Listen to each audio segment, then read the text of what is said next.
بسم اللہ الرحمن الرحیم. السلام علیکم ناظرین.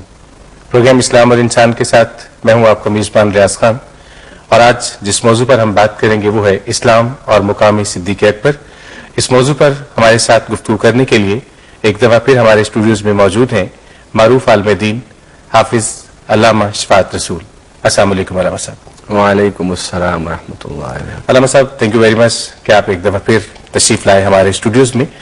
علامہ صاحب، صدیق اکبر خلفائے راشدین میں سے پہلے خلیفہ، آپ فرمائیے گا کہ مکی دور میں قبول اسلام کے بعد حضرت صدیق اکبر کی کیا خدمات ہیں اور ہم ان کو کس طرح سے ایلیبوریٹ کر سکتے ہیں؟ بسم اللہ الرحمن الرحیم. والذی جاء بالصدق وصدق به اولئک هم المتقون. صدق اللہ العظیم.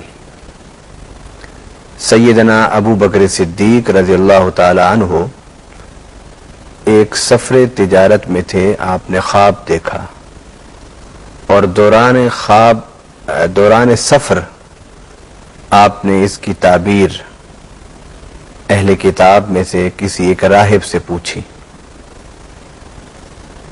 آپ نے وہ تعبیر پوچھنے کے بعد اپنا سفر تجارت مکمل کر کے آپ واپس جب مکہ پہنچے تو آپ نے خبر سنی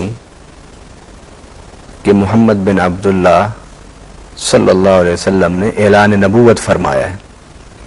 آپ گھر گئے اور گھر سے سیدھا نبی پاک صلی اللہ علیہ وسلم کے پاس گئے اور جاتے ہی آپ نے سوال کیا کہ اے میرے دوست، کیا آپ نے اعلان نبوت فرمایا ہے؟ نبی پاک صلی اللہ علیہ وسلم نے فرمایا ہاں.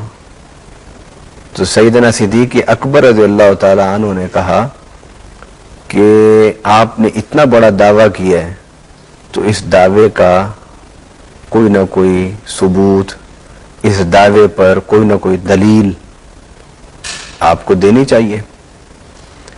رحمت للعالمین صلی اللہ علیہ وسلم نے فرمایا اے میرے دوست ابو بکر، وہ خواب جو تو نے سفر تجارت کے دوران دیکھا اور وہ تعبیر جو راہب نے بتائی تھی، کیا وہ میرے سچے نبی ہونے کے لیے کافی نہیں؟ سیدنا صدیق اکبر رضی اللہ تعالی عنہ نے اسی وقت نبی پاک صلی اللہ علیہ وسلم کے ہاتھ مبارک پکڑے اور کہا کہ مجھے کلمہ پڑھائیے. تو سیدنا صدیق اکبر نے کلمہ پڑھا. اب سیدنا صدیق اکبر حیران تھے کہ وہ خواب میں نے دیکھا اور دوران سفر میں نے اس راہب سے اس کی تعبیر پوچھی، تو وہ خواب اس راہب اور میرے علاوہ کوئی جانتا نہیں تھا. تو جو ہی نبی پاک صلی اللہ علیہ وسلم نے فرمایا نا کہ اے میرے دوست ابو بکر، وہ خواب جو تو نے دیکھا اور اس کی تعبیر، کیا وہ میرے سچے نبی ہونے کے لیے کافی نہیں؟ تو سیدنا صدیق اکبر نے ایک لمحہ بھی توقف نہ کیا اور کلمہ پڑھا اور مسلمان ہو گئے.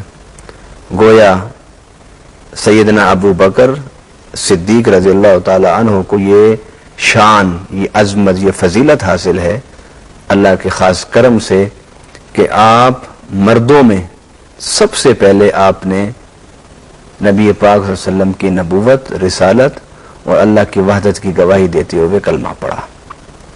عورتوں میں سیدنا خدیجہ الکبریٰ رضی اللہ تعالی عنہ اور بچوں میں سب سے پہلے کلمہ پڑھنے کی سعادت سیدنا علی کرم اللہ تعالی وجہ الکریم کو حاصل ہوئی.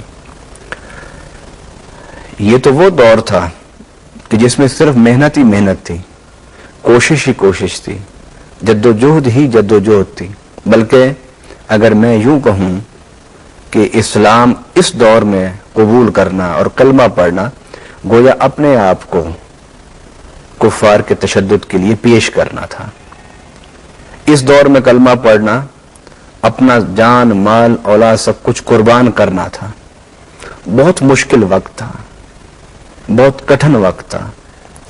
کوئی ایک بھی حمایتی نہیں تھا، کوئی ایک بھی متفق نہیں تھا، کوئی ایک بھی سردار اس تحریک کا حمایتی نہیں تھا. تو اس دور میں سیدنا صدیق اکبر نے کلمہ پڑھا. مکی دور کی جو تاریخ ہے، مکی دور کے واقعات جو سیدنا صدیق اکبر کے حوالے سے ہے، اسلامی خدمات کے حوالے سے، وہ ایک اس کی طویل ایک فہرست ہے. میں چند ایک آپ کے سامنے رکھوں گا۔ مثال کے طور پر سیدنا صدیق اکبر رضی اللہ تعالیٰ عنہ فرماتے ہیں کہ جب میں نے اسلام قبول کیا تو میں مکہ کا ایک خوشحال تاجر تھا، لیکن اسلام کے لیے اپنے مال کو میں خرچ کرتا رہا، مظلوموں کے لیے خرچ کرتا رہا، اسلام کی ترویج کے لیے خرچ کرتا رہا، حتیٰ کہ وہ دن آ گئے میری مکی زندگی کے دور میں کہ میرے پاس ایک ٹائم کا کھانا ہوتا تھا تو دوسرے وقت کا کھانا نہیں ہوتا تھا۔ اس میں نبی پاک صلی اللہ علیہ وسلم نے ایک دفعہ سیدنا بلال رضی اللہ تعالیٰ عنہ کی جب الاتش الاتش کی صدائیں سنی تو حضور صلی اللہ علیہ وسلم ان صداؤں کو سننے کے بعد آپ غم زدہ ہوئے۔ نبی پاک صلی اللہ علیہ وسلم کے قریب تھا کہ آنکھوں سے آنسو نکل آتے، تو صدیق اکبر رضی اللہ تعالیٰ عنہ آگے بڑھے، کہنے یا رسول اللہ اگر آپ مجھے اجازت دیں تو میں بلال کو خرید کی آزاد نہ کر دوں۔ نبی پاک صلی اللہ علیہ وسلم نے فرمایا کہ ابو بکر تو نے میرے دل کی بات کو سمجھا ہے، مجھ سے اب بلال کی یہ صدائیں یہ آوازیں نہیں سنی جا سکتی۔ تو سیدنا صدیق اکبر گئے، بلال کے جو مالک تھے ان سے بات کی، تو سیدنا بلال رضی اللہ تعالیٰ عنہ خریدتے ہوئے جو اس نے مانگا امیہ بن خلف نے، آپ نے اسے دے دیا، کیونکہ غلاموں کی بھی ایک کیٹیگری ہوتی تھی، جو غلام پڑھا لکھا ہوتا تھا، پبلک ڈیلنگ اچھی کر لیتا تھا، اس کا ریٹ زیادہ ہوتا تھا، جو ان پڑھ ہوتا تھا اس کا ریٹ اس سے کم ہوتا تھا۔